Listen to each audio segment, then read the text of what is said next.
100 రోజుల్లో 6 గ్యారంటీలు అన్నాడు, 2 లక్షల రుణం మాఫీ చేస్తా అన్నాడు, ఇంకా నానా పిచ్చవాగుడంతా వాగాడు. ఒక్కటన్నా చేశాడా? ఇవాళ ప్రజలు అదే అడుగుతున్నారు. ఏ పని చేయకుండా నువ్వెందుకు ఎక్కువ మాట్లాడతావు నాకు అర్థం కాదు. నిజంగా నీ దగ్గర లెక్కలుంటే పెట్టు. ఇవాళ ఇక్కడికి రావడానికి భయం ఏంటి? జూపల్లి కృష్ణారావు నువ్వే కదా చెప్పినావు, నేను వస్తా 11 గంటలకని. ఓడగొట్టమన్నాడు, తొడగొట్టి సవాల్ చేయమన్నాడు. మళ్ళీ ఇక్కడికి రాకుండా పారిపోయి మా వాళ్ళని అరెస్ట్ చేయించి నీ దగ్గరకు వస్తుంటే ఇంకా మళ్ళీ పైకి వెళ్ళి మీరు మీడియా వాళ్ళు వాళ్ళ అబద్ధాల సొల్లు పురాణాన్ని మీరు ఎండగట్టాలి. నిజానికి ఏది వాస్తవం మీరు పెట్టండి మీడియాలో చర్చ, మేము వస్తాం.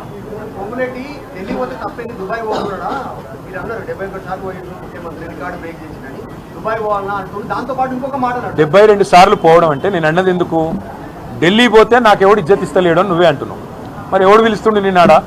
72 సార్లు పోయి నువ్వు పీకింది ఏంది? 72 పైసలు తెచ్చినావా అని నేను అడిగిన. నువ్వు దుబాయ్ పోతావా, లండన్ పోతావా, హార్వర్డ్ బిజినెస్ స్కూల్ పోతావా, ఎడపోతే నాకెందుకు? కానీ పొంగులేటు చేయాల్సిన పని ఏంటంటే అసలు నీ డిపార్ట్మెంట్లో 1 కోటి ఎకరాల నిషేధిత జాబితాలు ఎందుకు పెట్టినావు? నీ కొడుకు వట్టినాగులపల్లిలో నీ కొడుకు ఇవాళ కంపెనీల మీద పడి భూములు ఎందుకు లాక్కుంటున్నాడు? ఆయన మీద కేసులు పెట్టిన అధికారులు ఎందుకు ట్రాన్స్ఫర్ అవుతున్నారు తెల్లారి కల్లా? అది చెప్పు. 20 లక్షల ఇల్లు కడితేనే ఓట్లు అడుగుతా అన్నావు కదా, ఇందిరమ్మ ఇల్లు. 20 లక్షల మంది గృహప్రవేశాలు చేయించే ఓట్లు అడుగుతా అన్నావు కదా. చేతనైతే అది నిలబెట్టుకో. తెల్లారు లేస్తే రోజు సొల్లెందుకు?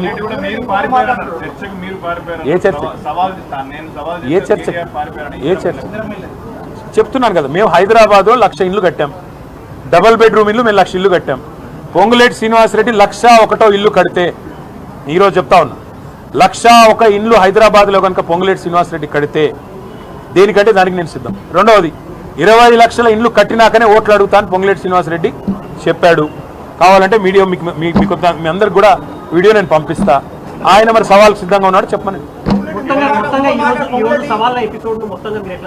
ఎట్లా చూస్తాం? చాతగానోళ్లకు మాటలు ఎక్కువ, చెల్లని రూపాయికి గీతలు ఎక్కువ. ఈ ముఖ్యమంత్రికి మంత్రులకు బిల్డప్ ఎక్కువ తప్ప పని చేయడం చేత కాదు. ఈ రోజు కూడా ఈ నిమిషానికి కూడా ఇప్పుడు కంచన్బాగ్ పోదామంటే పోదాం. మేము ఇక్కడి నుంచి బయలుదేరితే మమ్మల్ని అరెస్ట్ చేస్తారు. మా నాయకులు హరీష్ రావు గారు, శ్రీనివాస్ గౌడ్ గారు, మా ఆర్ఎస్ ప్రవీణ్ కుమార్ గారు, మాజీ ఎమ్మెల్యేలు అందరినీ అరెస్ట్ చేసి తీసుకొని పోయారు. మీకు ఏ భయము లేకపోతే, మీ వాదనలో నిజాయితీ ఉంటే, మీ దగ్గర వాస్తవాలు ఉంటే, మీరు ఏ కుంభకోణాలు చేయకపోతే అరెస్ట్ చేయాల్సిన అవసరమే ఉంది. ఎందుకు భయపడుతున్నారు? గన్ పార్క్ కాడికి వస్తాను మీరే అన్నారు, మేము గన్ పార్క్ కాడికే బయలుదేరుతుంది. మొదలు ప్రెస్ క్లబ్ అంటిమి, కాదు మీరు గన్ పార్క్ అన్నారు, గౌరవ మంత్రులు కదా అని ఆడికే బయలుదేరినాము. మళ్ళీ అక్కడికి పోతా అంటే అరెస్టు. ఇప్పుడు కూడా జూపల్లి కృష్ణారావు గారు ఇక్కడికి వస్తానని చెప్పి 11 o'clock అన్నారు, ఇప్పుడు 12:30 అవుతుంది. మేము ఇంకా ఇక్కడ ఎదురు చూస్తూనే ఉన్నాం. షాల్వా రెడీగా ఉంది, మంత్రి గారి కుర్చీ కూడా రెడీగా ఉంది, మైకులు రెడీగా ఉన్నాయి, కెమెరాలు కూడా రెడీగా ఉన్నాయి. ఇప్పటికైనా వస్తానంటే మంత్రి గారి సేఫ్టీ బాధ్యత నాది, రమ్మనండి.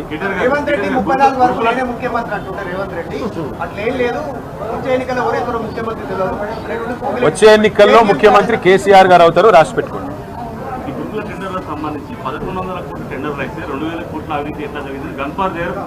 గన్ పార్క్ దగ్గర అదే సోదరా, మా వాళ్ళని అరెస్ట్ చేయకుండా ఆడికి వస్తే అన్ని తెలుస్తాయి కదా.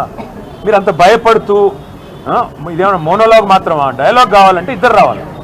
నేను ఒక ఏకపాత్రాభినయం చేస్తా ముగ్గురం కూర్చుని అంటే మరి మీ పోలీసు వాళ్ళకి చెప్పండి, కంచన్బాగ్లో ఉండే మా నాయకులను వదిలిపెట్టమనండి, అందరూ స్ట్రైట్గా గన్ పార్క్ వస్తాం, మీకు నిజాం క్లబ్లో భోజనం మేమే అరేంజ్ చేస్తాం, బ్రహ్మాండంగా మీకు మీడియాకు అందరికి అరేంజ్ చేస్తాం, మా ఖర్చులతో మంత్రులకు కూడా బోవ పెడతాం. కావాలంటే 5 రూపాయల అన్నపూర్ణ క్యాంటీన్ ఉంది కదా, అక్కడ అందరం కలిసి తిందాం, గన్ పార్క్లో మాట్లాడుకుందాం.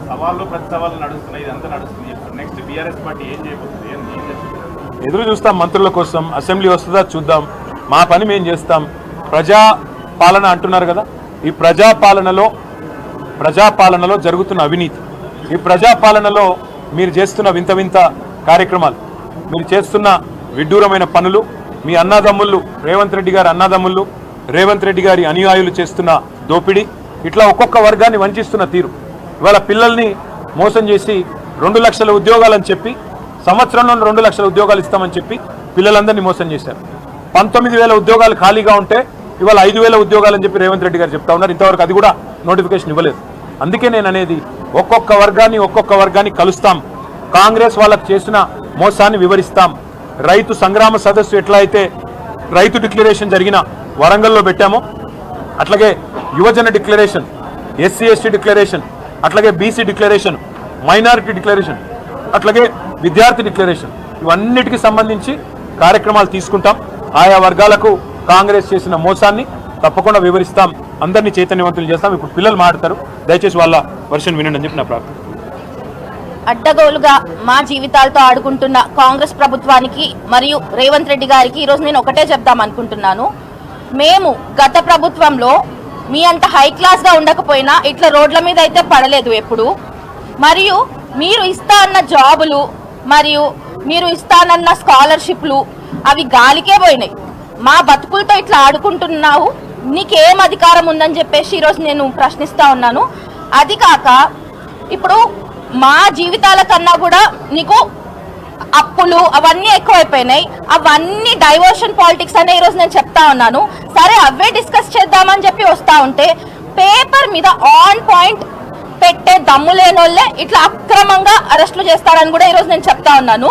సరే ఇప్పుడు మా ఎమ్మెల్యేలే కాదు, ఏ పార్టీ ఎమ్మెల్యేలే కాదు, మేమే విద్యార్థులం రెడీగా ఉన్నాం. ఎక్కడ ప్రెస్ మీట్ పెడతారో చెప్పండి. మేము వచ్చి గత ప్రభుత్వంలో మా విద్యార్థులకు ఏమేమి అందాయి, ఈ ప్రభుత్వంలో మా విద్యార్థులకు ఏమేమి అందాయో కూడా ఈరోజు నేను మీకు సవాల్ విసురుతున్నాను. మీకు దమ్ముందా, ఎదుర్కొనే దమ్ముందా? మాకైతే ఉంది. మేము వస్తాం, ఎక్కడికి రమ్మన్నా వస్తాం. ఆడపిల్లలుగా ఈరోజు తెగించి చెప్తున్నాం, మా జీవితాల కోసం మేమే కొట్లాడుకుంటాం. నీకు మమ్మల్ని ఎదుర్కొనే దమ్ముంటే ప్లేస్, డేట్, టైము చెప్పు, మేము వచ్చి మాట్లాడతాం. నా పేరు మనీషా. నేను ఒక డిగ్రీ అయిపోయిన స్టూడెంట్ని. ఇప్పటి వరకు నాకు స్కాలర్షిప్లు రాలేదు, ఒక రియంబర్స్మెంట్ రాలేదు, నా సర్టిఫికేట్స్ ఆగిపోయినాయి, అన్నీ ఆగిపోయినాయి. ఇప్పుడు నా కుటుంబం కూడా రోడ్డు మీద పడే స్టేజ్లో ఉంది. ఎందుకంటే నేను ఒక ఎల్డర్ డాటర్, నేనే చూసుకోవాలి నా ఫ్యామిలీని. నేను కాకపోతే ఎవరు చూసుకోరు. సో నీ వల్ల నా కుటుంబం రోడ్డు మీద పడే స్థితిలోకి వచ్చింది. రేపటి నాడు నువ్వు గనక